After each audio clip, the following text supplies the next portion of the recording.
Alright, so here we are taking a look at our SkyLift shade disassembled here, and we're going to go ahead and assemble ours. Understand in the corner kit here, the corner covers here, we've got spacer blocks here that will go into the bottom rail of the shade. And what they allow us to do here is they slide into the bottom rail. They have a 1/2 inch, 3/8 and 1/4 inch spacer here, and they can just break off. They snap off when I get up to the window. The way they go into the shade is they go onto the back feature. We've got the light gap stop here in the back.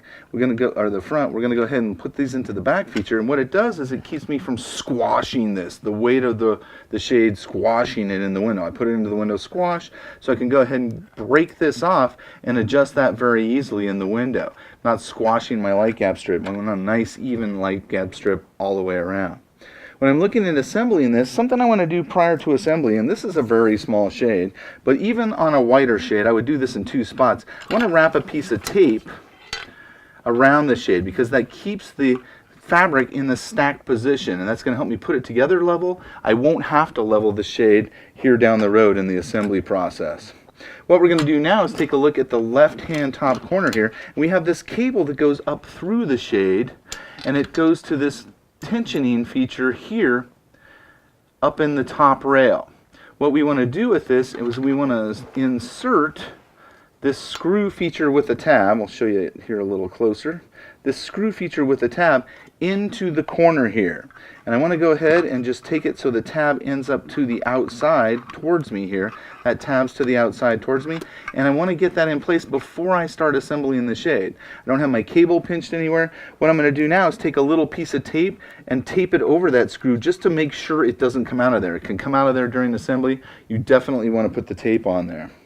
What we're going to do now is take a look at putting the corner into the top rail here. And I want to watch this cable. I'm going to kind of pull the cable in tight. And I'm bringing the 2 features here of the corner into the end of the head rail. Now look at what I can do at the same time. I've got these 2 prongs for the moving rail that can fit into the feature of the moving rail there.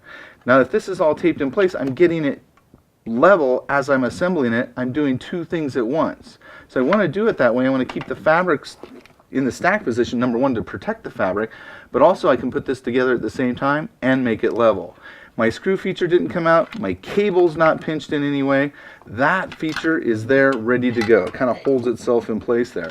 Understand the top rail will bypass the side rail like you see there, and it just gives it a lot of strength and rigidity for the shade. What we're going to do now is come down here to the bottom left corner here, and we're going to send them the bottom left corner, and we've got this spline drive coming off our PowerView motor here.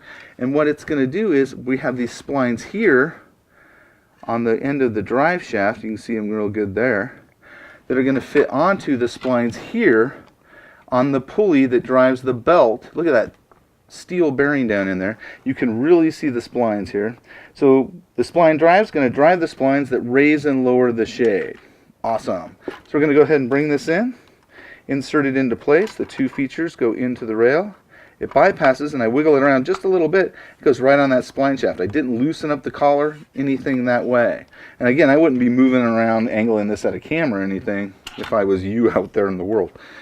The next thing we're going to do is same thing on the other side. I'm going to go ahead and bring the right side in here. It's labeled right. We know we've got the right side. We're going to bring the screw feature out here, put it in to the top of the rail, again with the tab towards me. And we're not going to tension this up or anything at this point. We're going to do that later in the assembly process. Got it into place. Again, the tab's toward me. I'm going to take a little piece of tape, put it right on there, hold that into place. That's held into place. I don't have my cable pinched in any way. I'm going to bring it down here, pull this tight. And this is a very small shade. Depending on the size of your shade, I can go ahead, again, this one's very small. I can go ahead and bring all of this together all at once. So I'm going to go ahead and I can move the drive here to any location. I'm going to go ahead and start the head rail feature in. I'm going to bring the prongs up, and what I'm going to do for this little shade, you would go down and do them separately. If it was a 60-inch shade, you would put this up, it'd get pretty close, then you come down to the bottom. But I'm going to line this all up at once. So, didn't get my prongs into the moving rail. That's okay. Back it out a little ways here. move it up, and I'm putting all of these features in place all at the same time. Driving it in, voila, I've got it all put together. I didn't undo the spline drives, my shades level, I don't need to disconnect those in any way. Now, if I didn't wrap this with tape, I would need to bring in a 5/64 inch Allen wrench here and adjust these splines. And what I can do here, let's try and get it from the back side so you can see it. What I would do here, before I did anything else, was move this around to get that level. I can move this around, move this out, disengaging it from the splines, move the rail level if I didn't tape it, put it back on, re-engage it, and tighten it back up.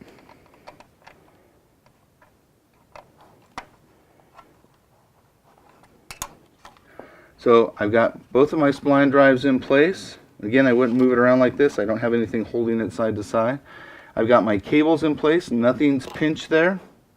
I'm ready to go install the bead chain. Now at this point, I can remove the tape. Because the prongs are in the side and the belt drive there, I'm going to go ahead and remove the tape here. And I'm going to bring in a bead chain. And this is my top bead chain here. There's two features on the top. The chain goes diagonally across the shade to these little features here that hold the bead chain in place. So looking at that real quick here, here's the left hand side, bringing the beads into place here, and it's held in place. Come over here to the left hand side, bring the bead chain in here, pulling the shade kind of tight here. I want that kind of tight to hold the shade together. This excess stuff here I just tuck into that location. Going to come down to the bottom now, and I've got these bottom rail tension brackets for the cable here that I'm going to deal with in a minute.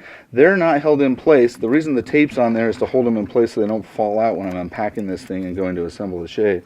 But what I've got to do here now is I've got the same feature here and directly across on the other side. The difference here on the bottom is I have to get under these cable tension brackets here. So I'm going to come up underneath, get the bead chain in my hand here. I like to go 2 beads in at least. Snaps into place, held in place there. Underneath the bracket, goes straight across over the top of the power view motor. Underneath the other bracket.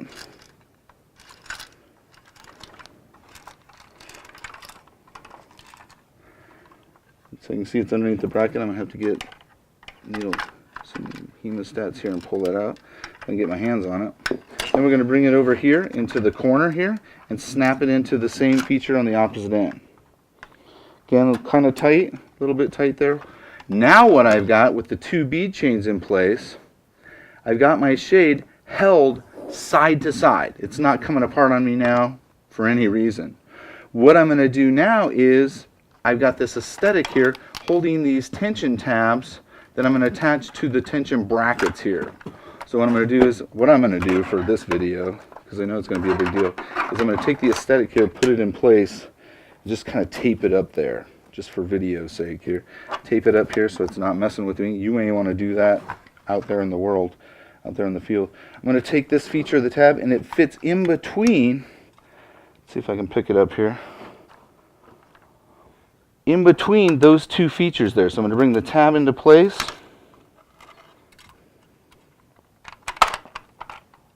And it goes into place there.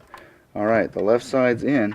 Now what I'm going to do is I'm going to bring in screws. And in a bag here, kit bag, you're going to have 3 little tiny screws that come with the kit.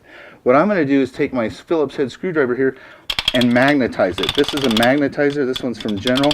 Move it around in here and look what I've got here. I've got a magnetized screwdriver that's going to hold my screw onto the screwdriver. Taking your fingers in here and trying to hold this into place is very difficult. What I'm going to do now is I got my magnet holding my screw in place. I got my tab in place here, my tension tab. I'm going to drive that screw into that tension tab. And it doesn't have to be ridiculously tight. And if I drop it, guess what? My magnet pulls the screw back out for me. Bring the screw back in. Drive it into place.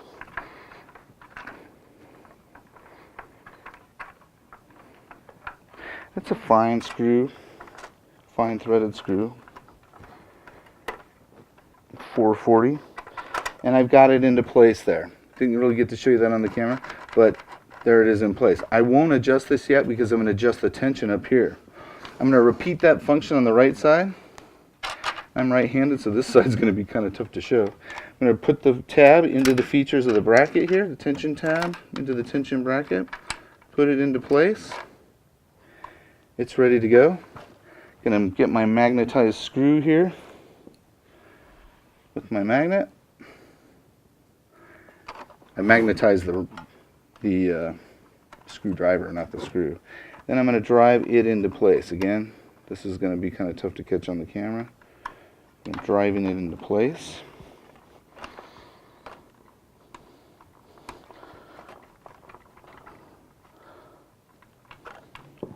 And it's now held in place.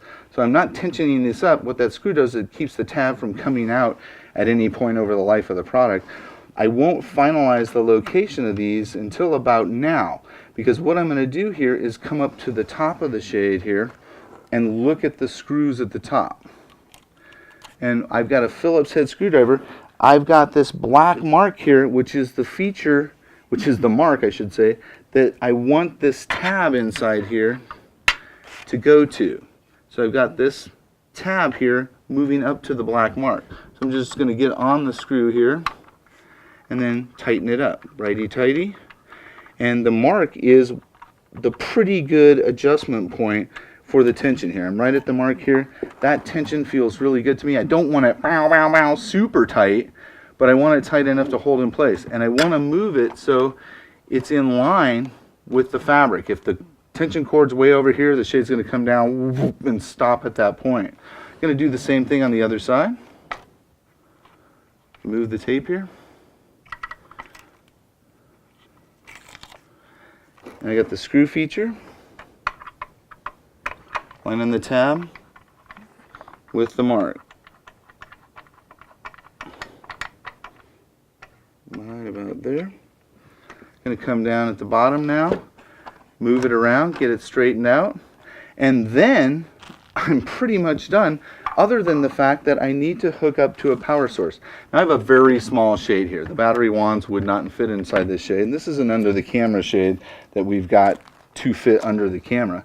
But what I'm going to do at this point, I would have 2 battery wands over 28.5 inches.